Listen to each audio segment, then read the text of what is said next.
Clip number 483۔ اس clip میں آپ قرآن پاک کی سورہ یونس کی آیت نمبر 24 سے 26 تک کی تلاوت، ترجمہ اور تفسیر قرآن صراط الجنان سماعت فرمائیں گے۔ بسم اللہ الرحمن الرحیم۔ ترجمہ، اللہ کے نام سے شروع جو نہایت مہربان رحمت والا ہے۔ انما مثل الحیات الدنیا کماء انزلناه من السماء فاختلط به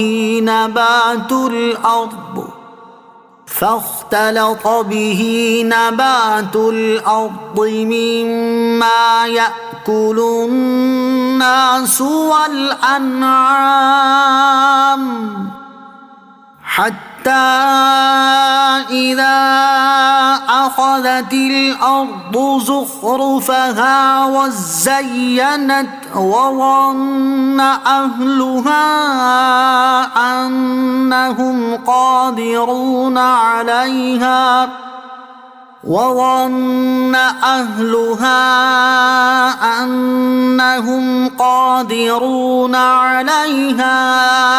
أتاها أمرنا ليلا أو نهارا فجعلناها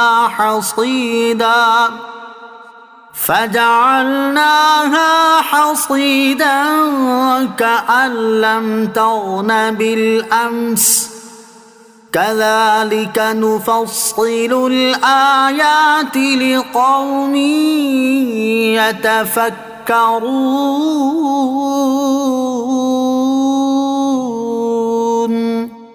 ترجمہ، دنیا کی زندگی کی مثال تو اس پانی جیسی ہے جسے ہم نے آسمان سے اتارا تو اس کے سبب زمین سے اگنے والی چیزیں گھنی ہو کر نکلیں، جن سے انسان اور جانور کھاتے ہیں، یہاں تک کہ جب زمین نے اپنی خوبصورتی پکڑ لی اور خوب آراستہ ہو گئی اور اس کے مالک سمجھے کہ اب وہ اس فصل پر قادر ہیں، تو رات یا دن کے وقت ہمارا حکم آیا تو ہم نے اسے ایسی کٹی ہوئی کھیتی کر دیا گویا وہ کل وہاں پر موجود ہی نہ تھی۔ ہم غور کرنے والوں کے لیے اسی طرح تفصیل سے آیات بیان کرتے ہیں۔ انما مثل الحیات الدنیا، دنیا کی زندگی کی مثال۔ اس سے پہلی آیت میں اللہ تعالیٰ نے ارشاد فرمایا تھا کہ اے لوگو، تمہاری زیادتی در حقیقت صرف تمہارے ہی خلاف ہے، اور اس آیت میں اللہ تعالیٰ نے اس شخص کے بارے میں ایک عجیب مثال بیان فرمائی ہے جو دنیا کی لذتوں میں گم ہو کر اپنی آخرت سے بے پرواہ ہو جاتا ہے۔ اس مثال کا خلاصہ یہ ہے کہ آسمان سے اترنے والے پانی کی وجہ سے زمین کی پیداوار بہت گھنی ہو جاتی ہے، کیونکہ جب بارش ہوتی ہے تو اس کے سبب زمین سے رنگ برنگے پھول، خوبصورت بیلیں، خوش ذائقہ پھل اور ان کے علاوہ طرح طرح کی اجناس پیدا ہوتی ہیں، حتیٰ کہ جب باغات اور کھیتوں کا مالک پھلوں سے لدے ہوئے درختوں اور ہری بھری لہلہاتی فصلوں کو دیکھتا ہے تو خوشی سے پھولے نہیں سماتا۔ پھر وہ اس پیداوار سے فوائد حاصل کرنے سے متعلق بڑے بڑے منصوبے بناتا ہے، اس کا دل ان منصوبوں میں ہی مشغول ہوتا ہے اور یوں وہ بالکل غافل ہوتا ہے، اور اسی حالت میں اللہ تعالیٰ دن یا رات میں ان پرکشش باغوں اور کھیتوں پر ژالہ باری، آندھی یا طوفان وغیرہ کوئی بڑی آفت نازل فرما دیتا ہے، جس سے یہ باغات اور فصلیں ایسے تباہ ہو جاتے ہیں جیسے کبھی تھے ہی نہیں، اور ان کا مالک حسرت زدہ اور شدید غم میں مبتلا ہو کر بس ہاتھ ملتا ہی رہ جاتا ہے۔ كذلك نفصل الآيات لقوم يتفكرون۔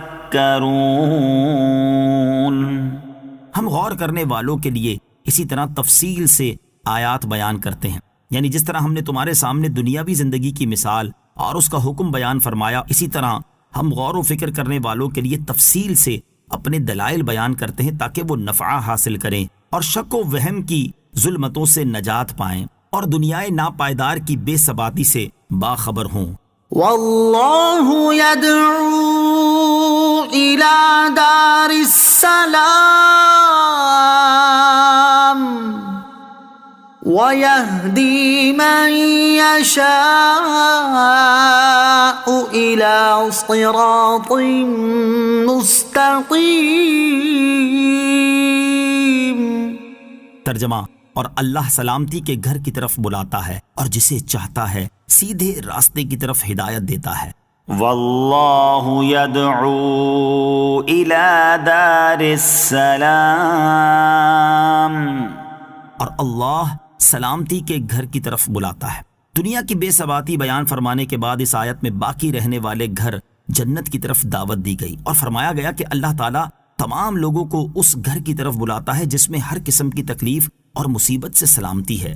حضرت قتادہ رضی اللہ تعالی عنہ فرماتے ہیں کہ دارالسلام سے مراد جنت ہے، اور یہ اللہ عز و جل کی بے انتہا رحمت اور اس کا کرم ہے کہ اس نے اپنے بندوں کو جنت کی دعوت دی۔